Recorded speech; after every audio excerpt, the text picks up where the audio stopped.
तुलसी पीठाधीश्वर जगत गुरु रामभद्राचार्य अपने विवादित बयानों के लिए जाने जाते हैं। अभी कुछ दिनों पहले ही उन्होंने कथावाचकों को लेकर एक बयान दिया था, जिसमें वो कह रहे थे कि पहले के जमाने में जो लोग ज्ञानी होते थे वो कथा का वाचन करते थे, बल्कि आज के युग में जो महामूर्ख होते हैं वो कथा का वाचन करते हैं। इसके साथ ही उन्होंने प्रेमानंद महाराज के ज्ञान पर भी सवाल उठाए थे। लेकिन इस बार उन्होंने ऐसा क्या बयान दे दिया कि सांसद चंद्रशेखर रावण उन्हें पापी और पाखंडी कह रहे हैं। आज हम विश्लेषण में इसी पर चर्चा करेंगे। नमस्कार, मैं हूं नागेंद्र भाटी। जगतगुरु रामभद्राचार्य अपने विवादित बयानों को लेकर हमेशा से सुर्खियों में रहते हैं। कभी वो कथावाचकों के ज्ञान पर सवाल उठाते हैं तो कभी प्रेमानंद महाराज के ज्ञान को लेकर, और इस बार तो उन्होंने पूरे पश्चिमी उत्तर प्रदेश की तुलना मिनी पाकिस्तान से कर दी है।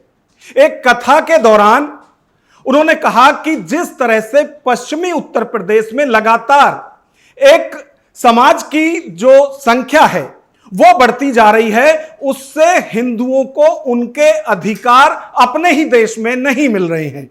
और जब उनसे यह सवाल किया गया कि क्यों वो पश्चिमी उत्तर प्रदेश की तुलना मिनी पाकिस्तान से कर रहे हैं, तो उन्होंने कहा कि कथा में जो कहा सो कहा, लेकिन वो अपने बयान पर अभी भी अड़िग हैं और वो कह रहे हैं कि पूरे पश्चिम उत्तर प्रदेश की यदि बात करें, चाहे मुजफ्फरनगर की, चाहे मेरठ की, सहारनपुर की, तो वहां मुसलमानों की संख्या लगातार बढ़ रही है।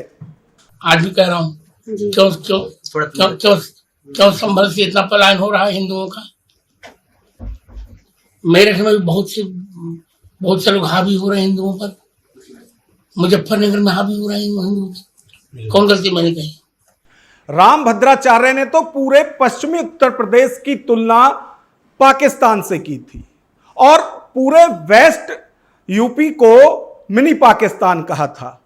लेकिन जब उनसे दोबारा सवाल किया गया तो उसमें उन्होंने हर शहर का अलग अलग नाम लिया, और जब उन्होंने मेरठ को भी मिनी पाकिस्तान कहा तो इस पर आजाद समाज पार्टी के सांसद चंद्रशेखर रावण भड़क गए। उन्होंने कहा कि रामभद्राचार्य जिस तरह से पाकिस्तान से तुलना कर रहे हैं मेरठ की, और मेरठ की धरती की यदि बात करें तो वो क्रांतिकारियों की धरती है। 1857 के गदर की शुरुआत इसी मेरठ से हुई थी, तो मेरठ की तुलना पाकिस्तान से करना सरासर गलत है। और वो तो यहां तक कह रहे हैं कि यदि सनातन पर विश्वास करें तो सनातन ही कहता है कि पूर्ण जन्मों का फल अगले जन्म में मिलता है, और यदि कुदरत ने उन्हें इस जन्म में आंखें नहीं दी तो ये उनके पापों का ही फल है। एक बार चंद्रशेखर रावण को भी सुनिए कि वो रामभद्राचार्य पर क्या टिप्पणी कर रहे हैं। मुख्यमंत्री राम राज्य कहते हैं और जगत गुरु जो आपने बताया, क्या नाम उनका, रामभद्राचार्य उसे मिनी पाकिस्तान बताते हैं।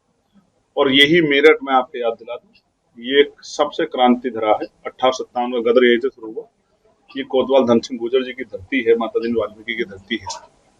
जिस क्रांति से अंग्रेजों को के पैर जो है उखड़ गए, दुश्मन को भागना पड़ा, उस धरती के बारे में इस तरह के बयान देना, मैं इससे मेरा कड़ा विरोध है। हालांकि उनको लेके मैं ज्यादा कुछ नहीं कहना चाहता, मैं बस इतना ही कहना चाहता हूँ कि मैंने कई बार ये सुना है, जब व्यासपीठ से बैठ के कोई कथा करता है या प्रवचन करता है, कहते हैं कि भाई क्या लेके आए थे, क्या लेके जाओ, जो अच्छे कर्म इस जन्म में करोगे उसी का फल अगले जन्म में मिलेगा। तो रामभद्राचार्य जी को अगर आंख नहीं दी कुदरत ने, तो उन्होंने कितने बुरे कर्म पिछले जन्म में किए होंगे। और जिस तरह से उन्होंने लगातार ब्राह्मण समाज पर टिप्पणी की, क्या कहा उन्होंने, पाठक, चौबे, उपाध्याय, दीक्षित, ये नीच ब्राह्मण होते हैं। जिस तरह से ब्राह्मण समाज पे लगातार उन्होंने जो है इस तरह के आपत्तिजनक शब्द किए, किसान कमेरों पे, उनके नेताओं पे उन्होंने एक बार कहा था कि मरे मुलायम काशी राम, प्रेम से बोलो। जिस तरह दलित पिछड़ों का मजाक उड़ाते हैं, ऐसे व्यक्ति को मैं संत नहीं मानता, ऐसे व्यक्ति को मैं पाखंडी मानता। चंद्रशेखर रावण की यदि बात करें तो वो दलित, पिछड़े और अल्पसंख्यकों की आवाज लगातार हर मंच से उठा रहे हैं, और इसके लिए वो अलग अलग शहरों में जाकर प्रबुद्ध सम्मेलन भी कर रहे हैं। और जो बयान उन्होंने रामभद्राचार्य के बयान के बाद दिया है, उसमें जिस तरह की टिप्पणी उन्होंने की है उससे भी विवाद उठ रहा है और बड़ी तादाद में लोग इसका समर्थन नहीं कर रहे हैं कि जो चंद्रशेखर रावण कह रहे हैं वो सही है, क्योंकि इस तरह से किसी भी संत के ज्ञान पर सवाल उठाना सही नहीं है। लेकिन यदि चंद्रशेखर रावण की बात करें तो जिस तरह से दलित, पिछड़े और अल्पसंख्यकों की आवाज उठा रहे हैं और लगातार हर मंच से वो कहते हैं कि भले ही वो आज अकेले सांसद हैं अपनी पार्टी के, लेकिन यदि लोगों का समर्थन उन्हें ऐसे ही मिलता रहेगा तो एक दिन ऐसा आएगा कि उनकी भी सरकार उत्तर प्रदेश में बनेगी और जब उनकी सरकार बनेगी तो उस वक्त दलितों को, पिछड़ों को और अल्पसंख्यक समुदाय के लोगों को अपनी आवाज उठाने के लिए या अपनी बातें मनवाने के लिए किसी दूसरे संगठन की तरफ देखना नहीं पड़ेगा।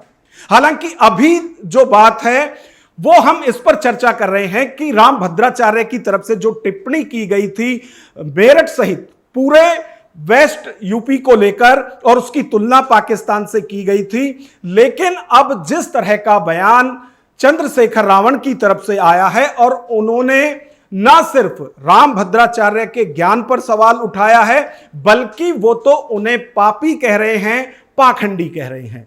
अब इस पूरी खबर पर आपकी क्या राय है, कमेंट बॉक्स में हमें जरूर बताएं। नमस्कार।